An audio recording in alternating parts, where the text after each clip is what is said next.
Okay. All right, excellent. So let's get kicked off then. We can cut in whenever, and we'll sort of do a little wrap up at the end as well.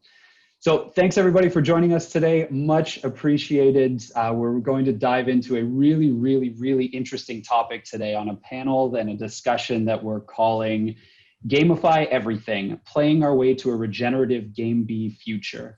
And this concept of Game A versus Game B is something that's fascinating to me and something that was came up with by a gentleman named Jordan Hall about 6 or 7 years ago.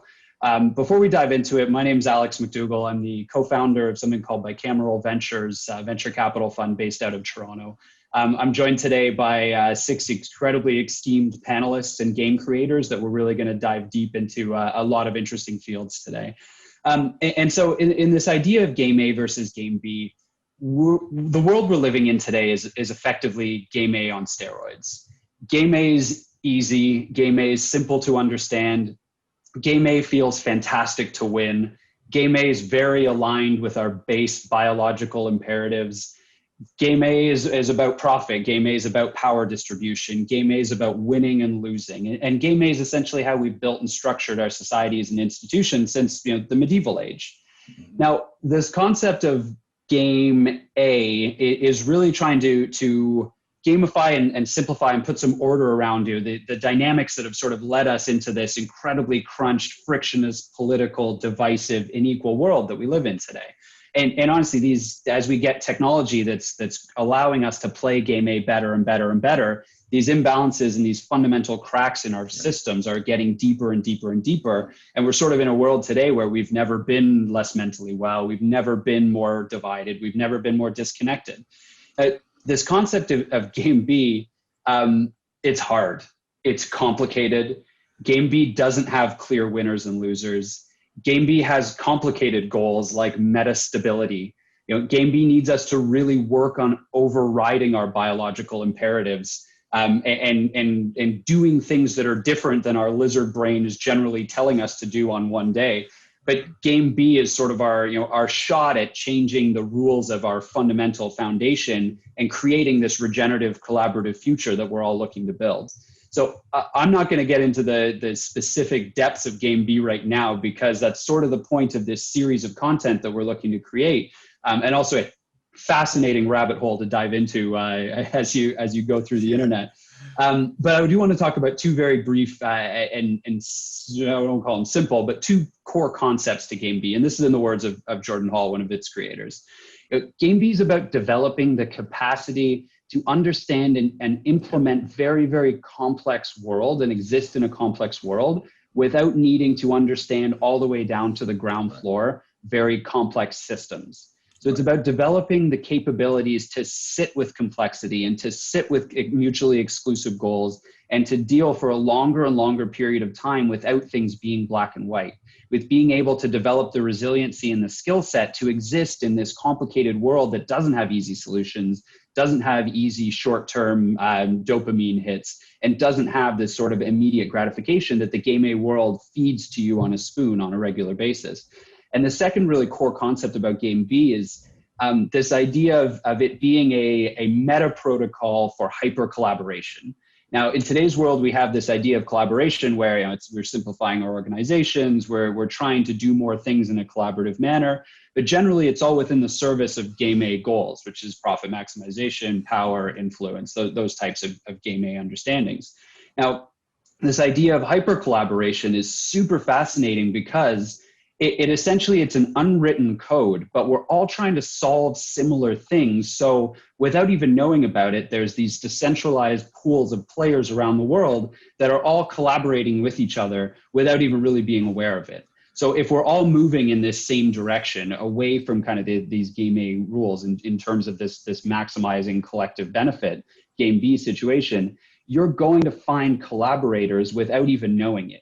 And that's really a lot of what's brought us together today. These are very new peers and new collaborators to me, but everybody's pulling in the same direction. And I'm really excited to dive into a lot of what these people are doing and how we're building it.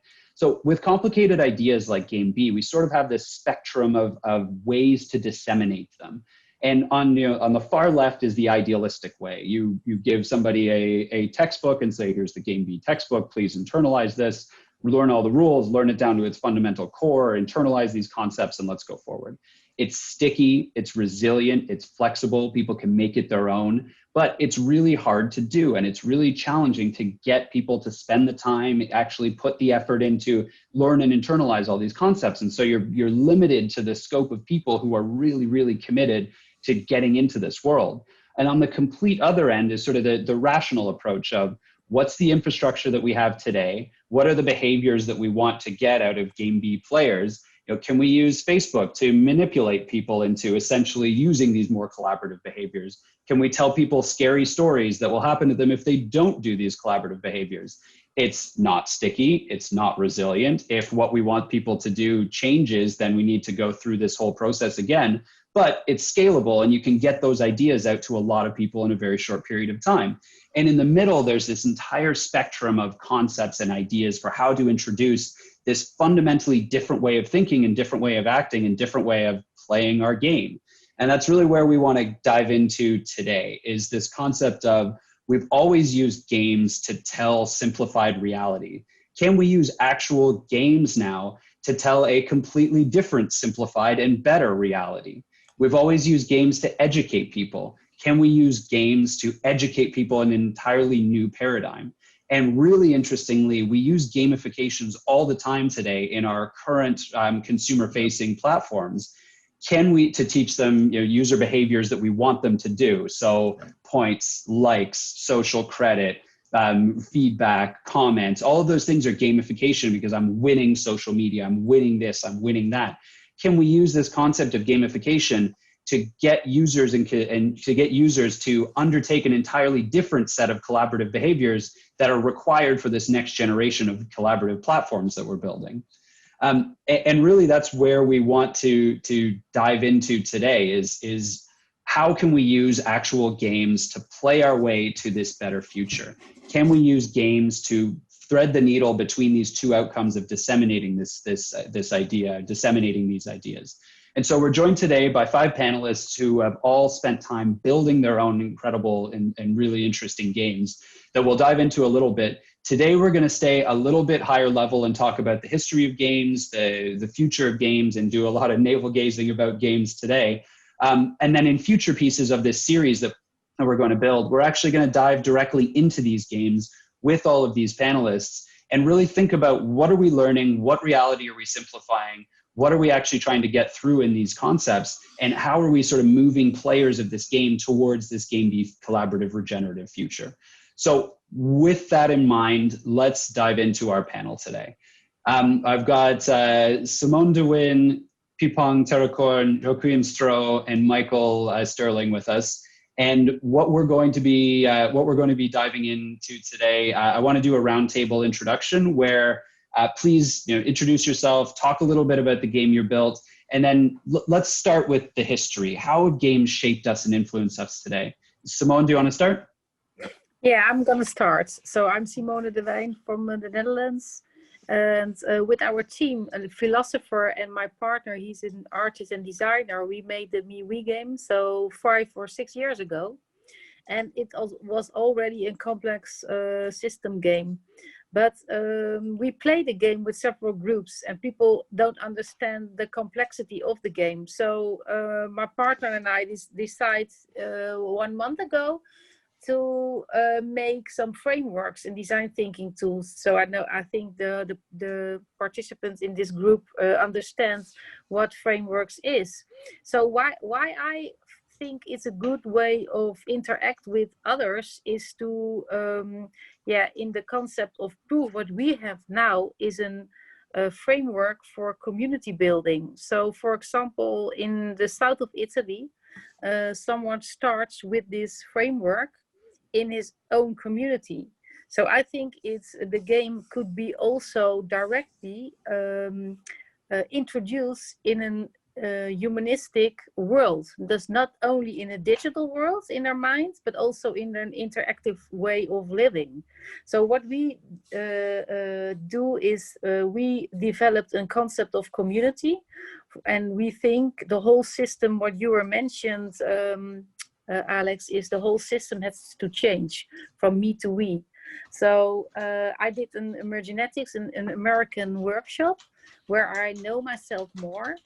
So I know my preferences, for example, and I know the other more. So if we deep dive into the topic and in the mind of people, I think I talked this week with my team, and I think if we do a sort of horse of Troy, we the horse of Troy in Dutch is part of Troje. So we go to in other places and see that with our mindset of change, and we co-create and collaborate with this group, for example, we can I think change the mind of people. So I think we need each other, yeah, more and more. I love the And idea I, of the Trojan horse. It's yeah, oh yeah, yeah, Trojan horse, sorry. So no, I'm a it's social, okay. in my past, I'm a social worker, and I'm a design thinker. So I translate myself into the future because I think all the future of work changed.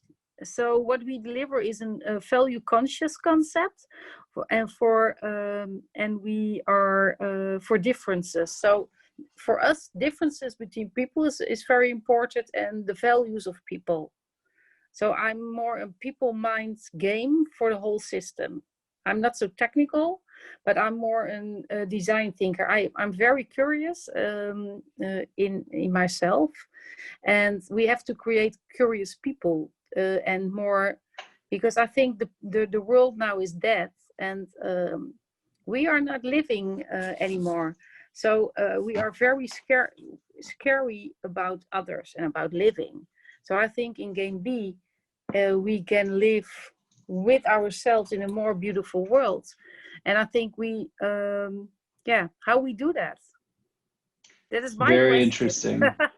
Yeah, absolutely. And I love, the concept of creating and inspiring curiosity. Is that's even if you never get all the way down to the bottom, just stop living your life on autopilot, start opening your eyes and engaging some of these game B systems and your deeper cortex. And that's one of the things that's fascinating about game B as well, is that we're all playing it already to a certain extent. Every time we go against the established incentives, every time we take less money to do something that doesn't have a monetary value, like we're all doing the very basics of it, and it's part of this sort of meta protocol of hyper collaboration.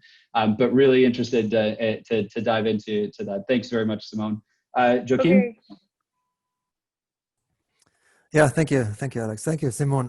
love Trojan horse. I have a friend, Ian Semple, who looked at Trojan mice. So these are small units you bring into the organization, bring into the community, and they do tremendous things. And they just, go through the organization and change it that way from the bottom up. That's a beautiful concept, and I think that's very, very good way to do that. So game B. So game B for me is all about its complexity, right? It's anti-rivalrous behavior. It's decentralized, and it's fundamentally human, right? So you take a look at the human, at your capacity, at your potential, right? What can you bring to the table, but not from a traditional kind of performance point of view, right? This is all about creating relationships, building relationships, showing up as who you are, right? This is not Facebook where you put on a mask, right? So Facebook, friend of mine, John Keldon, calls it shared misery, right? You're there to do your cat gives, to do your likes and all the content marketing stuff, right? That's not what this game B is about, right? So it's really fundamentally looking at what you do in these spaces and presenting yourself in a natural way, in a way that you see yourself as who you are, right? So I've done some work with what we call knowledge expeditions, sending people into immersive online spaces, into kind of adventures, and see what happens, right? So bring a group of random 4 or 5 people together, set them meet at base camp, and then go Mount Everest, right? Go camp 1, camp 2, camp 3, introduce some story elements, right? Some avalanche, some ice caves in between, and just see how people react, right? How far can they go to immerse themselves into these environments and be there, be really present, right? So this is not, you mentioned earlier, right? You can take a textbook, right, and read about this stuff, right? That's one side of the coin. But in this environment, you want to be there. You want to sort of be inside the book, participate in the book. It's all about this idea of open and free participation and bringing out yourself and see who you are. And for that, there's so many ways now to do that, right? And I think we're just at the beginning now to understand what you can do collectively together, right? So our games have really been more individual, right? What can I do? What can I, how can I improve myself? How can I get better at this game here? But suddenly we realize, oh, there are other players in the same room, right? How do we now start to interact with them? How can we see that we realize other potentials too and come together and co-create, collaborate, right? That to me is still a very sort of hard path, because we also used to, working at our desk in our cubicle, very isolated, right? Silo thinking is still very much present and dominant in the way we're working today. That has to make space for seeing the others, they're there, seeing their potential, and then seeing how we can actually start to work together. And for that, also the tool sets have to, come up a higher level, a level up, right? So I did something at the Digital Life Collective called CAS. It's a corporation / collaboration as a service model. So that says, what can we do to actually help connect people in these new spaces? Not just saying this is SaaS, this is a simple service, software as a service model. This is about how do you bring them into the space, then introducing them to the right tool sets, giving everybody sort of a tool belt, but then looking at the protocols and procedures and ways to work together, right? That kind of social component, that kind of social sense making, that is so important. And that also plays a major role for my latest thing with Hi-Fi and Seeds, right? Where we rethink the way we govern ourselves in these new spaces, right? So how can we play together? We just started a new thing called the Game of Hi-Fi. So a simple outline of what are the rules. And then actually we scratched the word rules and said, this is not about, again, introduce new rules. This is agreements here. We agree on certain fundamentals here, some basics, right? Once we do that, and they're simply enough, right? That's really important, right? Don't make that too complicated, right? Don't make it a whole huge game of life. It's about what you can do with a simple set of introductory starting points, really. So initiating the system, right? Bootstrapping the system, Douglas Engelbart's work of doing the work, the ABC work, that supports level up and supports the others to improve our own way of working, to make us better before we get to that next level up, right? Yeah. So yeah. And love the idea of bootstrapping the system. And that's essentially what we're teaching people here is the core operating firmware of how to operate in a different software world, right? I love you didn't use the word, but I think it's a very Game B word of sovereignty and authenticity, of showing up as you are and playing as you are, and essentially being comfortable that we're not necessarily in the real world. So I can show up to this game actually as I am and see what happens and learn those lessons, learn and grow, and really learn to come into these things in an authentic way, in a way that we honestly never get to do in the regular world today. But start developing the capacity to evolve and to grow and to fail and to figure it all out in this sort of safe and simulated environment. Love that concept. And let's dive back into the CAAS. It's super interesting at some point as well. Michael? So, yeah, well, I've been looking at the whole thing as a game for an awful long time, and a rigged game. The nature of our primary social media is money. That's what we spend our time doing, deploying, holding on to, and whatever. And the money we've been using is essentially competitive. So it's a replica of Monopoly, of the games of win-lose. And the driving to win is one part, the fear of losing is another. And we've run our society for, well, thousands of years really, but particularly the last several hundred, on scarce money controlled by power base. And it's made monkeys of us all. We are really in trouble. And we do have to learn how to realize better parts of our biological nature, our ability to collaborate effortlessly. I mean, I'm really struck with the Douglas Engelbart reference from Joachim. And also, please, Trojan memes. We want memes that move fast, elegantly, easily, and totally change the way people play and think. So it's a very powerful concept to get into what is happening and make it happen differently. And Engelbart did that when he taught his kids how to ride a bike. He'd sit them on the bike, full bike, saddle, handlebars, and he'd say, I will hold you up and move you forward so long as you move the handlebars. And they would say, okay. And they'd start off, and pretty soon the kid would freeze. And so he'd stop. And when the kid started moving the handlebars, he'd keep moving. 2 to 3 minutes to learn how to ride a bicycle. Now you see, that's the middle way between those left and right wing procedures, if you like, or left and right field procedures, shall we say. It's got to be easy to play. It's got to be fun to play. It's got to be rewarding to play. It's got to handle that sort of short craving on a legitimate level without falsehood and deception. And particularly, I think this is really important, is we've got to relieve the fear.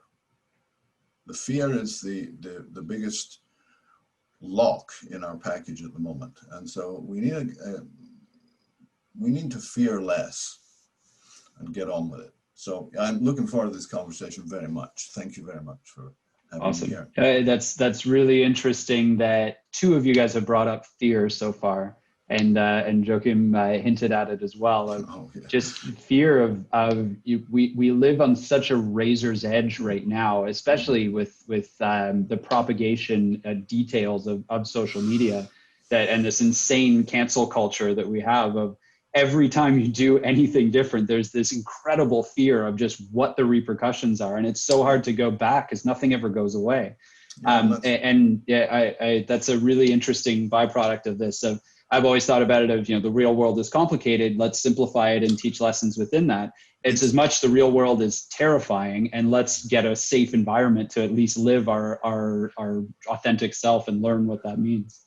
Yeah, the collective unintelligence is huge. And it's desperately dangerous stuff. It's what we don't quite realize that we're running our world by, but we are. I'm sorry. Pong? No problem at all. This is fascinating. Pong? Hello. Okay. How about the game A, in my opinion, is about, just like Michael say, is mostly is already run by fear and competition. And most of the people have raised up and have the education that try to be somebody, and didn't have a chance to actually have the self-realize or have ask the big question, why what we are doing here and what we are doing now. And we see other people, maybe we see just like that a worker or resources, but didn't see the human being. And actually, I think it's really, also I forgot to say, I'm from Bangkok, Thailand. Yeah. And in the news today, we have run a lot of fear-based news and didn't create or encourage people to have love and compassion. So I think for the game B, we have to move our mindset or the intention into self-awareness, and have to realize and ask a big question, just like who am I, and what the life is. And especially in the game that I developed, it is just a board game. You have to play offline, right? And have a chance for the people to have a self-reflection and ask themselves about their inner journey. It's just like have a good chance for them to have a coffee table play and have a discussion about their self-study and inner journey, to share their experience. I think for the game B, we have to have some time to explore more about who we really are and what next we can do. And in the game, it's named like awake to oneness, right? Our team think that in oneness, we, especially in the body or in the physical, we are all different, but in the oneness or the sameness, it's just like the same concept of the Buddhism is a non-self. But being oneness is have some very important value in human being. But in oneness, we define that as three angle. In oneness, we think it have a truth, love, and beauty. It's just like an inner property of the all human. So this game has decided to have a chance to discuss about and the way to go to the same oneness that all human beings already have. Yes. Awesome. And I love the verticals isn't even the right word, but the angles we're taking to this approach, from the technological driven to the financial driven, the concept of competitive money and collaborative money, to the spiritually driven, to the social driven. And really, you know, if we filter all of those down to the core fundamental underpinning of all of those, this again is that meta protocol of collaboration, of hyper collaboration, is that no matter what vertical we're approaching it from, it really is, it's the same core things that we're trying to solve. And telling those stories via all of these different verticals just makes it more accessible to different people who are coming from different backgrounds. Now, Michael, I want to dive into one question with you and then open it up for further comment. You mentioned in your intro that it's like we're playing Monopoly right now. How much do you think the actual game of Monopoly reinforced the fact that we go out into the world and play Monopoly now? Risk, similar idea, Go, chess. How much do you think these foundational games really influence the society that we have today? They're profound. They deeply infect our habits, our manners, our behaviors. You got to win. Losing sucks. Don't lose. But bummer. Black and white, rigid rules, no flexibility. You know, I sometimes think the deck of cards is a beautiful instrument because it has 4 different suits and 13 values, and it's very, imagine trying to play cards if there were only 10 and 1 suit, you know? It would be just rigid, and it would teach you, you got to do it this way. It's like tic-tac-toe. There's only one way to win tic-tac-toe. Don't lose it. And that's what these games have done for us. They've taught us the fear and the deprivation and the don't trust anybody else because they're going to shaft you. Nobody's looking after you because you're not looking after anybody else, really. Even if you try, you can't. So what the hell? Also, numero uno, huh? You know, it's a sort of the idiot stance, the identity as, oh, I've got to look after me because that's it, hey? Me and my family and my town, my business, or my nation, huh? And it's such bullshit.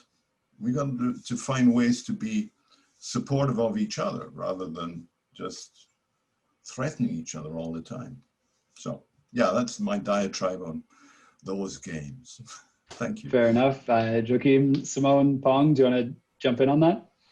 Yeah. I want to mention that we came from different cultures, so I really feel and understand what Michael is saying, because we are influenced in Europe from America. America was the great world where we want to live and see how the guys are doing there. And my child, she's very crazy about New York and all the things. And I had to say, in the COVID, it has put it down in our family.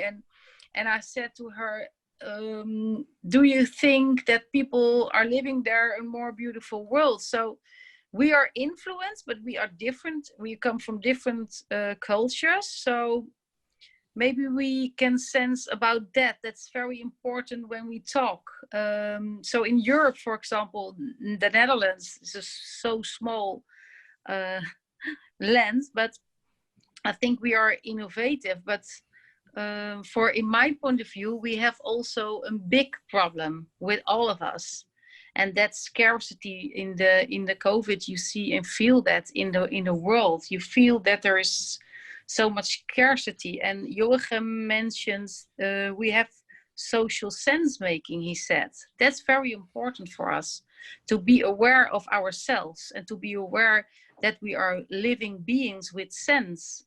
And so the discussion for in your t-shirt said Black Lives Matter, the discussions here on Facebook, everywhere, they talk about it, and I think, yeah, we can talk about it. It's very awful, but we have to go to the game B. We have to go there, maybe on an island or maybe on a new land, or I don't know, something Fly your like own that. island. We should all become islands, floating in space and collaborating at a in different space, level. yeah. Joachim can do that. Joachim, Yes. you can help us. I mean, yeah, for me, I mean, it's great to bring up, you know, the whole situation, environment, and where we find ourselves in. That tells us, you know, the game we're playing is serious, right? This is not about a short-term, you know, win-lose game. This is an infinite game, actually, right? It goes on and on and on, right? And we have to realize that there's some rules here, and we have also opportunities to change some of these rules, right? Bend those rules and see what else we can do in this game space. It's also for me a lot about, you know, we talked about, you know, learning new concepts. You know, this is the world where you're in, you know, you have your network, you have your ideas of how these concepts match to your own thinking, right? But then there's this new stuff suddenly popping up, right? And you have to relate it to something that you've learned, that you've understood in the past, right? Something that makes it real for you. If not, it's just an isolated concept and you can't really grasp it, right? Yeah. So for me, this is really the importance of these adjacent possible lines that you create here, right? And you can do this as an individual, and you can do this as an entire organization, right? To reach out to other organizations in a similar space, begin to understand that they're tackling the very same problems, right? And then see what parts of that can, you know, begin to share in a kind of a gameplay mode, right? Exchanging ideas, you know, what we're doing at Hi-Fi and Seeds is we're trying to sort of build quests and challenges, right? So invite people on a challenge, invite people on a quest collaboratively, right? Where they go and fight sort of the dragon and go on an adventure together. Hopefully at the end there's some outcome, right? But also in between, what I find important is these reward steps, right? Where actually people recognize, acknowledge you've done something together, right? There's a reward for that. Can be a badge, can be a crypto token, can be some kind of a currency that helps you to feed that back into the system, right? Feeding and helping and creating these loops that we understand what is happening here, right? The sense making has to happen in these loops. It's super important before you get into sort of the next stage of, okay, we have to make a decision now. What do we do? Go left or go right, right? Where does our adventure take us, right? And maybe it's not even, you know, you do enough, for me, you do enough sense making, then suddenly the decision becomes much easier, right? Much more clear. And you don't have to struggle. You don't have to fragment, you know, people into different groups, you know. That's part of game A, is really to say, it's really about how do you divide and isolate these different groups so they start fighting against each other, right? Yeah, that's the chessboard, the black and white, Yeah, the either or. And we want something more circular than square. Like and balloons Joachim, floating. I like your concept of the more sense making you go through, the more obvious that decision becomes. And it's kind of back to that core fundamental concept of game B of being okay in uncertainty and being okay in an environment where you don't necessarily know, but you're just going to keep learning, keep processing, keep putting these adjacent nodes onto your existing batch, and fostering that curiosity that Simone mentioned before. Pong, I want to. We spoke yesterday just about the evolution of your game, and you actually wrote the textbook, the approach of disseminating your message, and actually wrote a book. I think you mentioned 3 or 4 years ago, and then released this game, you know, a year ago now. Can you, just because you're so directly on that spectrum that I talked about of getting this message out, can you talk to us a little bit about how people reacted differently to reading the book versus playing the game?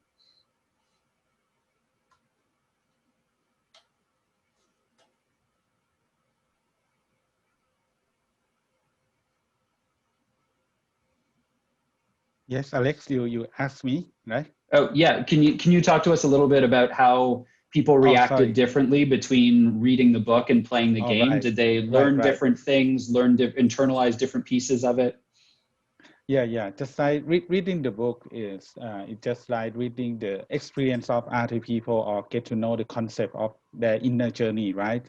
But playing the game in the board game, it's had a chance that people can have there is no other people to think about anymore. You have to have a self-reflection and have to sharing your experience. And even the player may didn't have the some experience in each state, but each card may bring them the idea about how each state that they can have experience of each state in the playing of the game. And in the gameplay, we have the 4 states, just like the first state one is the before you have an inner journey, right? It's called sleep and dream state. And the second one, you go to the awakening head. It means that you have some concept about inner journey or spiritual practice, something like that, but you didn't have a chance to do the practicing. And the third state is awakening heart. It means that you can not just understand about the concept of the spiritual practice, but you have a chance to do it in just like self-awareness or being in the present moment, something like that. And then go to the fourth state. It's called the awakening life. It means that there is no difference anymore about have a regular practice or living in the regular life. You can branding all the self-awareness or have a regular life with regular self-awareness every day. So And playing, sorry, keep going. yeah. So playing the game is just like sharing the experience of your inner journey with your friend or your companion. Yeah. Awesome. And the way you described it, I mean, you're trying to get to one, I won't call it a specific goal, but this concept of oneness and awakening. But you've essentially described the journey of anybody going from not knowing a concept to internalizing and living that daily life of their concept. And again, we'll go deeper into all of these games in future sessions of this. But it almost bootstraps some of don't rely on yourself to have these awakenings and these internal magics. Here's a card that tells you what you've just learned. Now, how do you react to that? And just relying on existing human systems. So, okay, cool. Now I know that thing. How am I reacting to it? And again, it's just these heuristics, these idea of Trojan mice, Trojan memes, all of these things of sort of hijacking or hacking our internal systems to just get us farther along these roadmaps towards this ultimate goal of actually living these things in our day-to-day lives. I want to open this up to the group because we all sort of have built different things here. Do you think there's a difference between physical games where you can see the full world, you can touch and interact with it, you need to be in the same space to play it, and the lessons you learn out of that versus digital games that can be much more scalable, but there's always this idea of like, am I seeing the whole thing? Is there more? Are there Easter eggs here? Is there different pieces to it? I feel like you learn different lessons out of it, but would love anybody to jump on that topic. I think for a whole system change, we work with the philosopher, and the philosopher and my partner did a great work to address the wicked problems in the world. But we have to slow down to look at problems. We have to slow down to work together. And in plan A, or in game A, sorry, we are so fast thinking, everything is short, so we are not focused enough. So I think it's important, we think it's important that we, with a board game, you can interact for a long time. This board game is too long, I think. We had some critics about that, so we built the framework and the design work to people get in to the mindset of our game. And then we can set, okay, if you want to play the game more or longer, you can print it down. And we have also the bootlegs. And I think, in my opinion, we can play it 3 months or we can play it if we want to change the strategy. We can build it in a business. So I think if we play the game, and I'm also an ambassador of seeds, like Joachim, I love seeds. So if we have a new currency and we can play the game B, we can build our own world. And I think in beautiful world, because we have enough in the world. There is food, there is clothes, there are houses, there is land. But I'm a strong believer in the commons. So I'm a friend of Michel Bouwens. He's a Belgian guy, and he is a researcher in the peer-to-peer foundation. And he said there is enough, but we have to know, and we have to know in our minds that we are not competitive, because I think, in my strong belief, we have enough for all of us. So I hope that, yeah, we are seeing in the next future, we are growing more and more and more, I think, in the Plan B group. So I hope that, yeah, but maybe we have to go faster for our children. Yeah, I'm a little bit afraid of that. So I hope that we still live on this earth, Right, we certainly Sorry. have to speed up. Yes. Yeah. And you mentioned Michel Bouwens. Love his work, on the commons, the manifesto he recently wrote about the peer-to-peer foundation and the commons work. For me, that really plays into a knowledge commons, tapping into indigenous knowledge that's all around the planet, right? And common data streams that we can share and begin to understand what's happening on our planet. I wanted to circle back on your question, Alex, about the sort of the tangible aspects of games versus the virtual aspects. I mean, here's a card game I created for the Knowledge Expeditions. The expeditions are actually virtual, right? But adjacent to that, we created this card set that introduces some kind of a tangible element here. And cards are always like a great way of introducing concepts, or having something in front of you, or reorganizing, categorizing, thinking through some of the ideas, right? So for me, it has a lot to do with how the conversation is flowing, right? David White, the English philosopher, poet, wrote, the conversation is the work, right? The conversation is the work. So this is where most of the stuff happens, right? In the interaction, in the dialogue, in the cybernetic, space between you and me and others.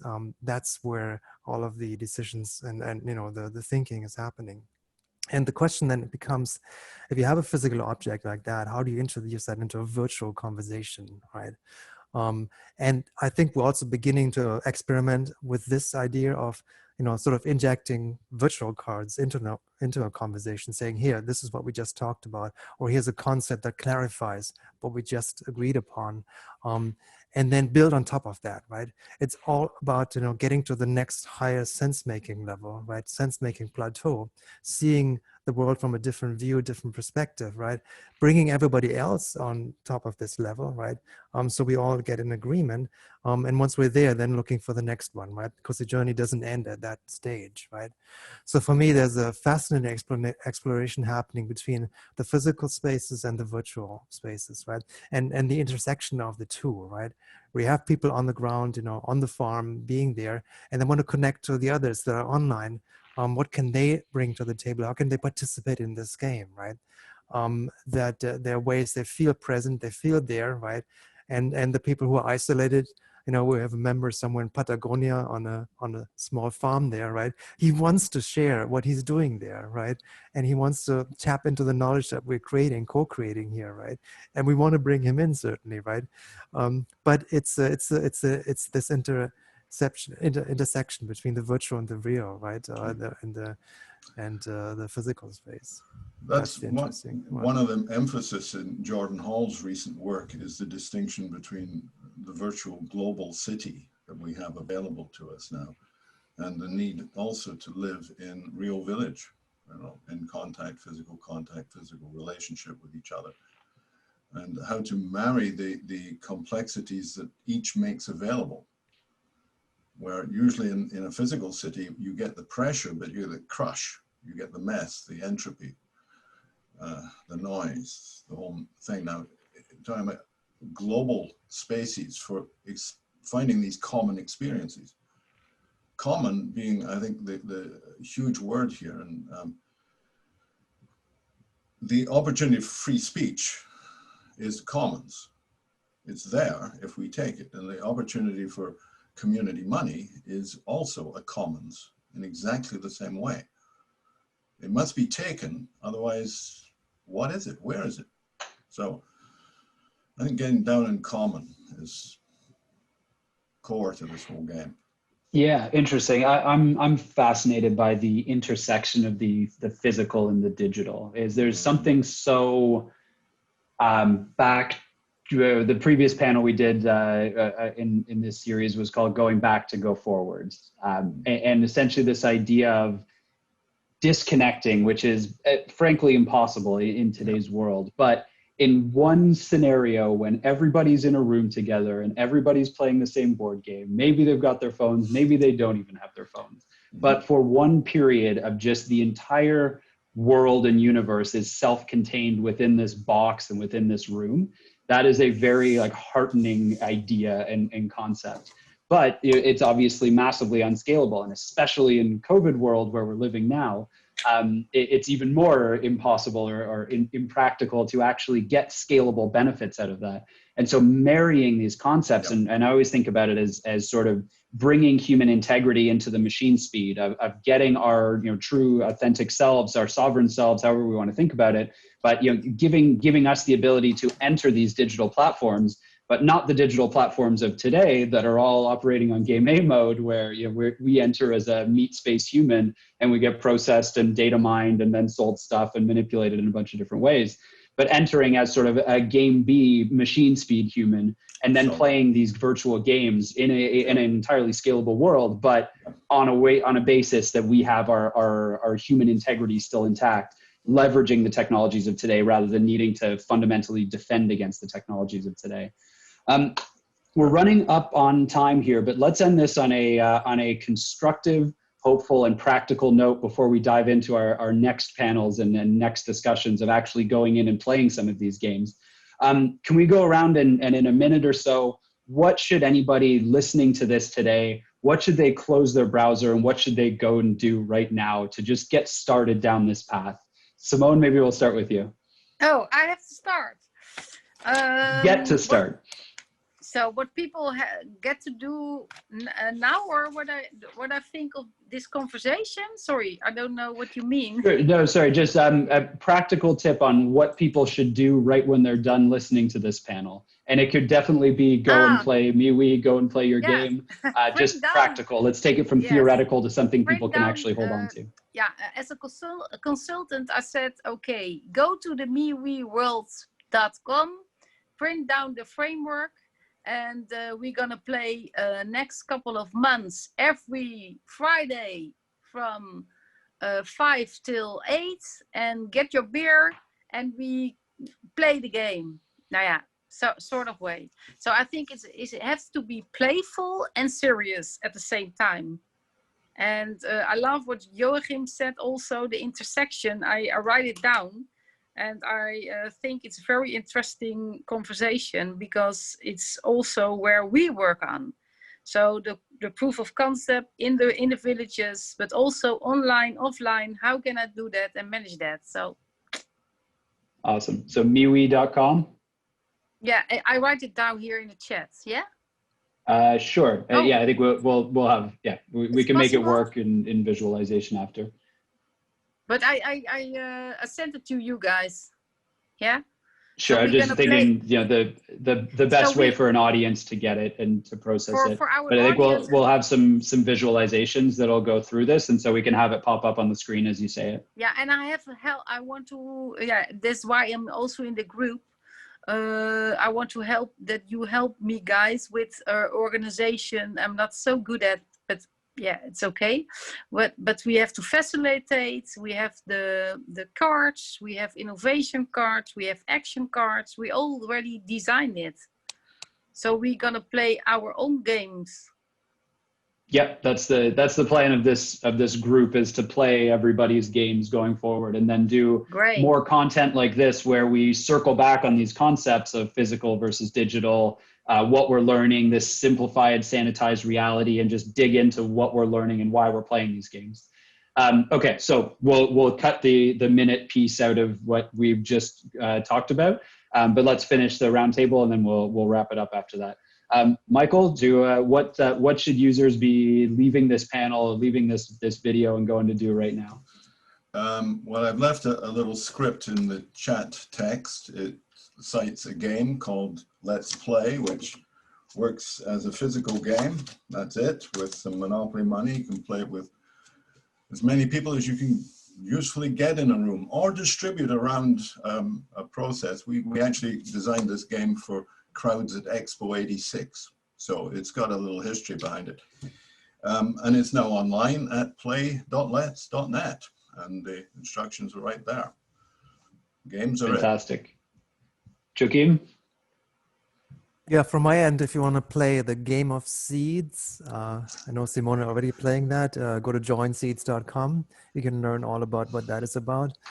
I'm in the space of Haifa, which is kind of the support for building that movement. So Seeds is really the movement, and Haifa is the organization behind that to enable all this. Build the cards, build the game of Haifa.